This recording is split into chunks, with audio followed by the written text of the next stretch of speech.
നമ്മൾ പ്രഥമസ്കന്ധം 10 ഭാഗങ്ങളായിട്ട് വായിച്ചിട്ടിട്ടുണ്ട്. ഇനി ദ്വിതീയസ്കന്ധം തുടങ്ങാമെന്ന് വെച്ചിരിക്കുമ്പോഴാണ് രാമായണ മാസം തുടങ്ങിയത്. രാമായണം വായിച്ചിട്ടാകാമെന്ന് വിചാരിച്ചു. അതുകൊണ്ട് ഇനി ദ്വിതീയസ്കന്ധം 2 ഭാഗമായിട്ട് വായിക്കും. രാമായണം വായിച്ചത് നമ്മൾ ഒരുപാട് സ്പീഡിലാണ് അത് സമയത്ത് സമർപ്പിക്കേണ്ടതുകൊണ്ടാണ്. ഇത് നമുക്ക് ഇനിയും ബാക്കി പതിയെ കുറേശ്ശെ ഭാഗങ്ങളായിട്ട് എടുക്കാം. ബാക്കി ഭാഗം നാളെയോ അതിനടുത്ത ദിവസത്തിലോ ഇടുന്നതായിരിക്കും. ഒരു ആമുഖം പറയാം. പരീക്ഷിത് മഹാരാജാവ് 7 ദിവസത്തിനുള്ളിൽ തക്ഷകൻ ദംശിച്ച് മരിക്കുമെന്നാണല്ലോ ശാപം. അതിനുമുമ്പ് എങ്ങനെയാണ് ഭഗവാനെ പൂജിക്കേണ്ടതെന്നും ശ്രീശുമുവിനോട് ചോദിക്കുന്നതും അതിനുത്തരമായി ഭഗവാന്റെ ഓരോ അംഗങ്ങളെയും എങ്ങനെ കണ്ട് പൂജിക്കണമെന്നുമാണ് ഈ സ്കന്ധത്തിൽ പറയുന്നത്. എല്ലാവരും ലൈക്ക് ചെയ്യുകയും സബ്സ്ക്രൈബ് ചെയ്യുകയും ചെയ്യണേ. ഓം ഗം ഗണപതേ നമഃ.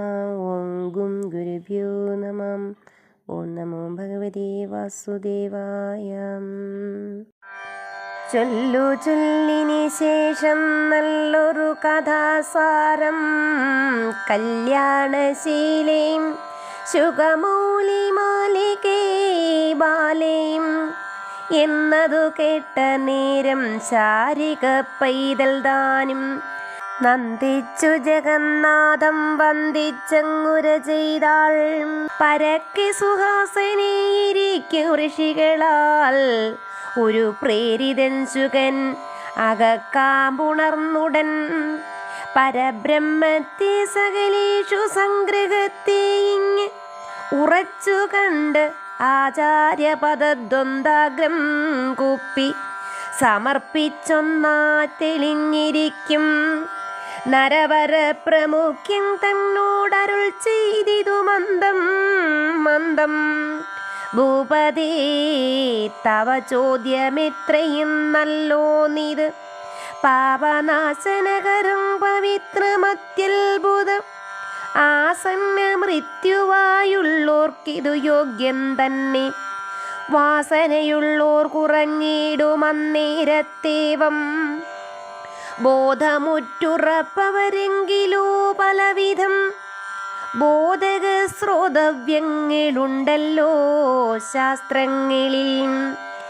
എന്നതിലെല്ലാറ്റിലും നല്ലതായെളുതായി വന്നുകൂടുന്നു ഫലം ഭഗവത് ഭജനത്താൽ.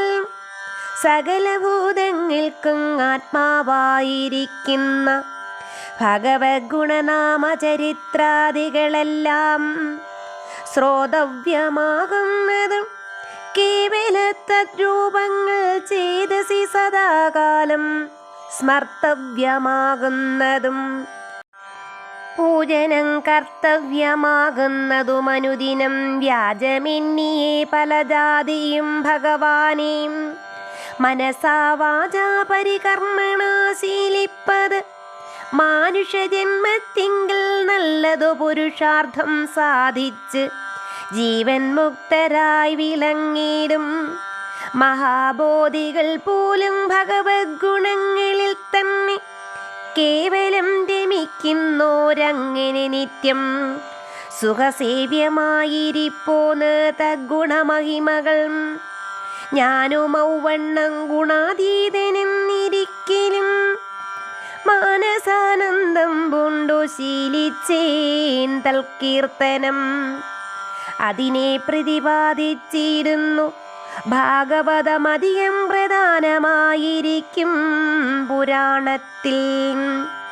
അപ്പുരാണത്തെ മമതാതനാം വേദവ്യാസൻ മുൽപ്പാടു ചമച്ചെന്നേയെപ്പേരും പഠിപ്പിച്ചു. തൽപ്രബന്ധത്തെ വിഷ്ണുരാധനാ നിനക്കു ഞാൻ ഉൾപ്പൂവിൽ അത്യാനന്ദ സിദ്ധിതം ചൊല്ലാമല്ലോ.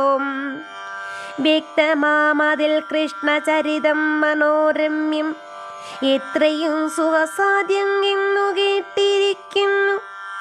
തച്ചരിതാനന്ദ പീയൂഷപാനത്തെക്കൊണ്ട് തൽകൃതദ്വന്ദ്വം വിട്ടുമുക്തനായി വരും ജീവൻ വിസ്തരിച്ചതു ചൊല്ലി കേൾപ്പതിന്നീതും. കാലവിസ്തരം മതിയല്ലെന്ന് ഉൾത്താരിൽ ശങ്കിക്കേണ്ട.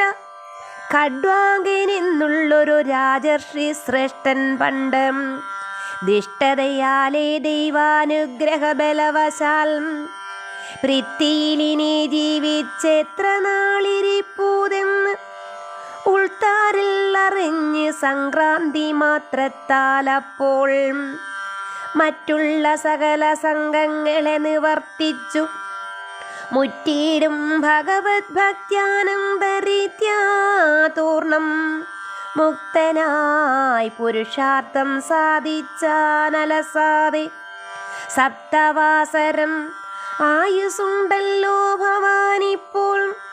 അപ്പോഴോ ഭഗവത് ഭക്തി പ്രവർത്തിക്കു കാലം ഇപ്പോഴിങ്ങിവിടെ പോരാഞ്ഞിതും ഖേദിക്കേണ്ട. ഭക്തിമാർഗത്തെ പറഞ്ഞിടുവൻ ചുരുക്കി ഞാൻ ഉൾത്താരിലുറപ്പോളം കേട്ടാലും വഴിപോലെ. മർത്യനാമവൻ മൃത്യുകാലമിങ്ങടുത്ത് സന്നിഗ്ധമിന്നീം ദൃഢചിത്തനായിരിപ്പവൻ വിഗ്രഹാദ്യഖില സംഘങ്ങളും ത്യജിച്ചുടൻ തദ്ഗൃഹത്തിങ്കൽ നിന്നു സ്വസ്ഥനായി നിവൃത്തനായും തീർത്ഥസ്നാനങ്ങൾ കൊണ്ട് ദേഹശുദ്ധിയും മുഹുരാത്മശുദ്ധിയെ ക്ഷേത്രോപാസനാദ്യങ്ങൾ കൊണ്ടും ചേർത്ത് അതിവിവിക്ത ദിവ്യസ്ഥലം പ്രാപിച്ചിരുന്ന് ആസ്തയാസന സംസ്ഥനായി വിനീതനായും ശാന്തനായും പ്രാണായാമശീലനായും മനോജയസ്വാന്തനായി അനുദിനമിന്ദ്രിയജിതനായി ചിത്തകാമ്പുറപ്പോളമീശ്വരധ്യാനം ചെയ്ത് മുക്തനായി തൽ സാമീപ്യം പ്രാപിച്ചിടണമല്ലോ. ഭക്തനാ നിനക്കും ഔവണ്ണമീശ്വരധ്യാനം ഉൾത്താരിലുറപ്പിപ്പാൻ കാലമായി വന്നിരിപ്പോൾ.